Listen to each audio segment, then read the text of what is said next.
la tristesse arrive, je sais tu es là, toujours près de moi. Bon vendredi matin, bienvenue à votre émission La Victoire d'amour. Comme on le fait tous les vendredis, on rejoint quelqu'un qu'on apprécie énormément pour sa grande profondeur. Moi, j'apprends tellement avec lui. Il est psychologue, Pierre Faubert.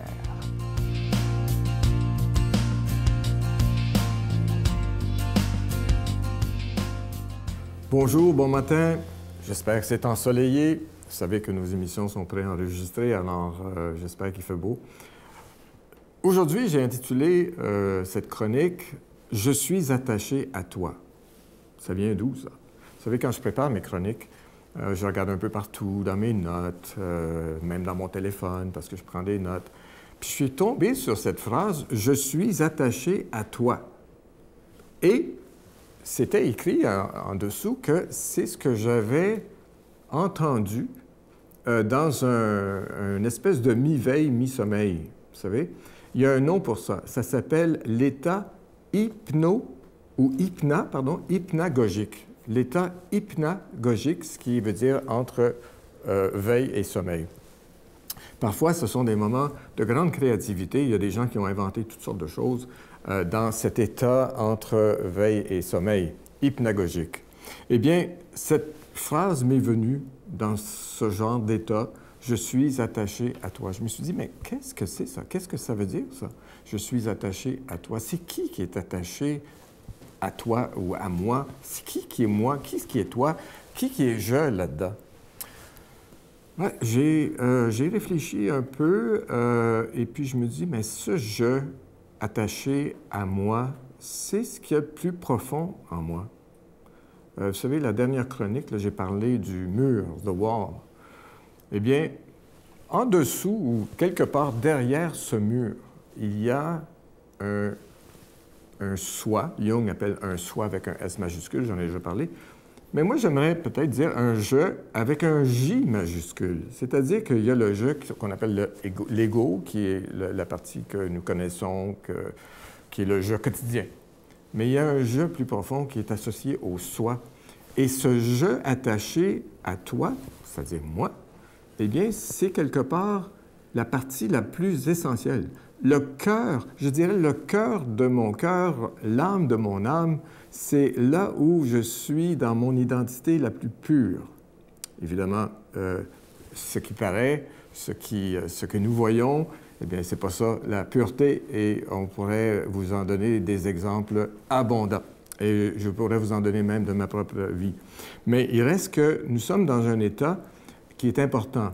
Et il faut en tenir compte de ça. Ça s'apparente au rêve. Et le rêve, c'est un messager. Le rêve, je crois, encore une fois, je l'ai déjà peut-être dit, le rêve, c'est un révélateur. En fait, j'ai peut-être pas le temps de citer cette phrase de Jung, mais c'est que nous pénétrons dans l'être humain le plus profond. Le plus profond, le plus général, le plus vrai et le plus durable. C'est là où se trouve mon tout, c'est-à-dire là où se trouve mon être non fragmenté, c'est-à-dire ce que je suis dans mon unité, dans ce qui me permet d'être un et vrai. Et on dit ici, c'est le tout qui était en moi, au sein de moi, et moi dans le tout. Le rêve ne ment pas. Il faut l'écouter. Notre Père qui es aux cieux, que ton nom soit sanctifié, que ton règne vienne, que ta volonté soit faite sur la terre comme au ciel. Donne-nous aujourd'hui notre pain de ce jour. Pardonne-nous nos offenses comme nous pardonnons à ceux qui nous ont offensés.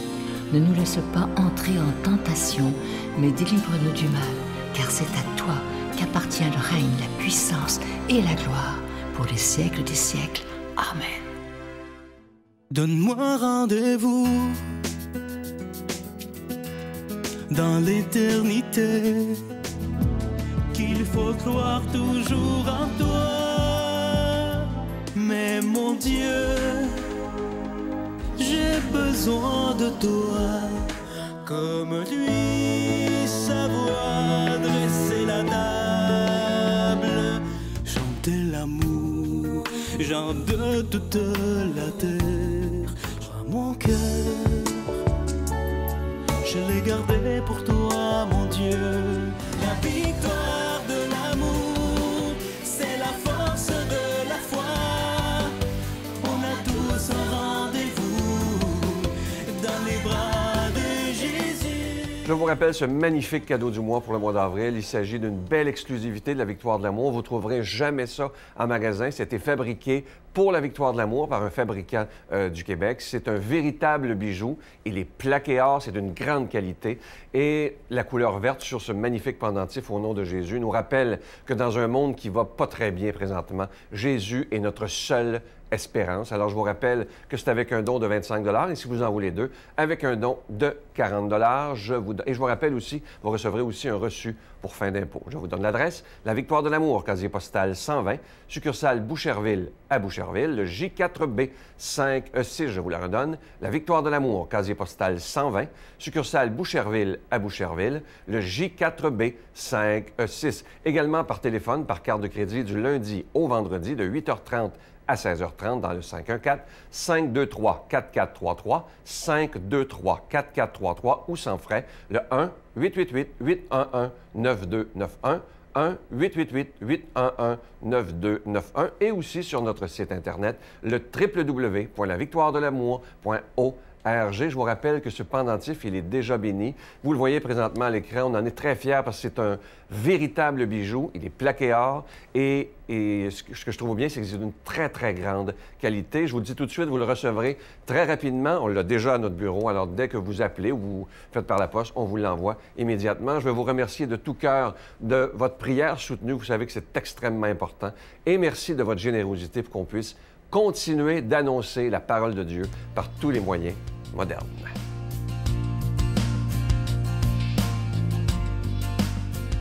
Mon Dieu, donnez-moi la sérénité d'accepter les choses que je ne peux changer, le courage de changer les choses que je peux et la sagesse d'en connaître la différence. Amen. La parole de Dieu aujourd'hui est proclamée par notre ami qui est là depuis tellement longtemps avec nous. Je le remercie d'ailleurs, l'abbé Daniel Gilbert.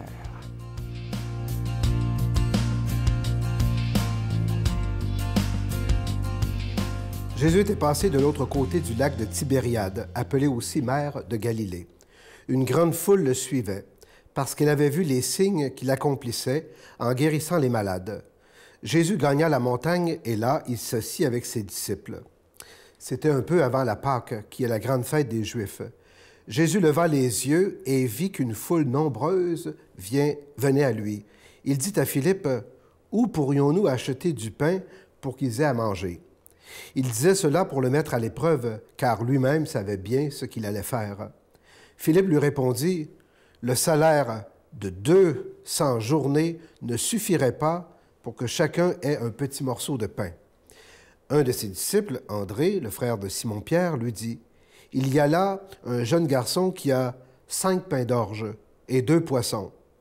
Mais qu'est-ce que cela pour tant de monde? » Jésus dit, « Faites-les asseoir. » Il y avait beaucoup d'herbe à cet endroit. Ils s'assirent donc au nombre d'environ 5000 hommes. Alors Jésus prit les pains et après avoir rendu grâce, les leur distribua. Il leur donna aussi du poisson, autant qu'ils en voulaient. Quand ils eurent mangé à leur faim, il dit à ses disciples, « Ramassez les morceaux qui restent pour que rien ne soit perdu. » Ils les ramassèrent et ils remplirent 12 paniers avec les morceaux qui restaient des 5 pains d'orge après le repas. À la vue du signe que Jésus avait accompli, les gens disaient, « C'est vraiment lui, le grand prophète, celui qui vient dans le monde. » Mais Jésus savait qu'ils étaient sur le point de venir le prendre de force et faire de lui leur roi. Alors de nouveau il se retira, tout seul, dans la montagne. Acclamons la parole de Dieu. Bonjour, chers amis.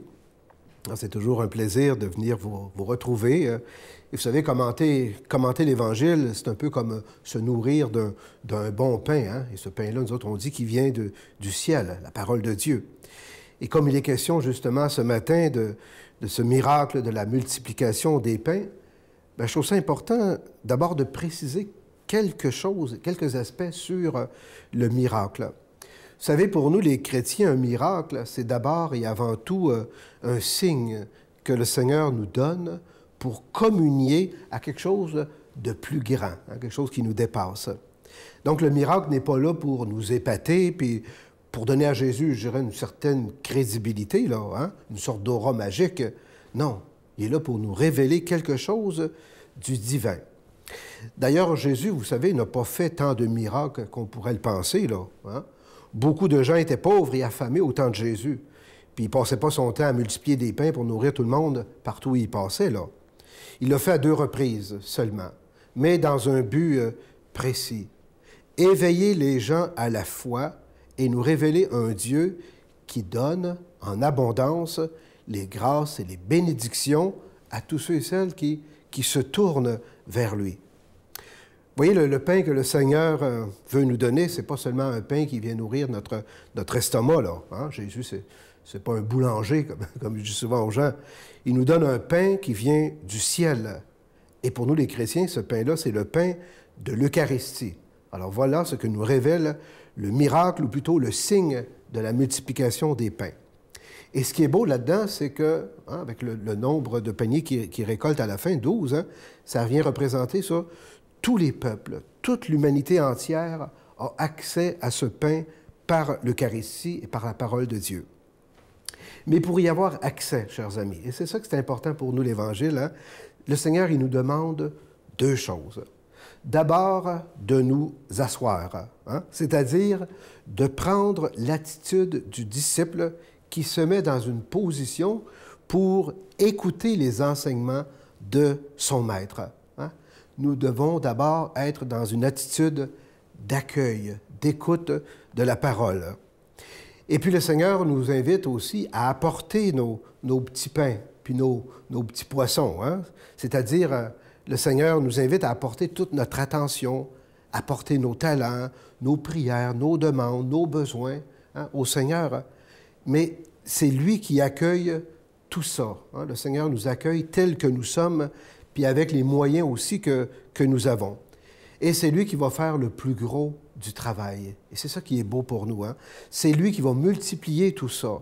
Par la prière, le Seigneur continue de multiplier nos efforts, nos forces, nos moyens pour venir en aide aux autres qui sont autour de nous. Donc le Seigneur, il comble la foule présente et demande à ses disciples de ramasser ce qui reste. Autrement dit, rien n'est perdu aux yeux du Seigneur. Il n'y a aucune vie qui est insignifiante, aucune situation même peut être désespérée, parce que le Seigneur, il recueille tout ça. Tout a une valeur infinie aux yeux de Dieu. Et les 12 paniers, comme je le disais, représentent toutes les nations présentes, et c'est ce pain-là aujourd'hui qui nous est donné par cette bénédiction-là maintenant que je vais vous prodiguer. Alors je vous donne la bénédiction au nom du Père et du Fils et du Saint-Esprit. Amen. Je vous salue Marie, pleine de grâce. Le Seigneur est avec vous. Vous êtes bénie entre toutes les femmes, et Jésus, le fruit de vos entrailles, est béni. Sainte Marie, Mère de Dieu, priez pour nous pauvres pécheurs, maintenant et à l'heure de notre mort. Amen. Je vous invite à ne pas manquer ce dimanche une émission tout à fait spéciale. Ça va être sur 2 semaines. C'est un film documentaire où on suit la vie de Dominique Ricourt et son épouse Élisabeth et leurs enfants. Celui que vous allez voir, il est décédé le 30 décembre dernier, mais vous allez voir cette espérance dans la mort. Et après ce film-là, on s'aperçoit que finalement, la mort n'est qu'une illusion. À demain. Bye. On a passé quelques temps de vacances avant l'opération avec Élisabeth en tête-à-tête. Ça nous a beaucoup rapprochés. On a beaucoup parlé de tout ce qui pouvait arriver, de tout ce qui pouvait découler de ce cancer, finalement. Parce que c'était les métastases possibles, c'était la mort, c'était tout ça, quoi.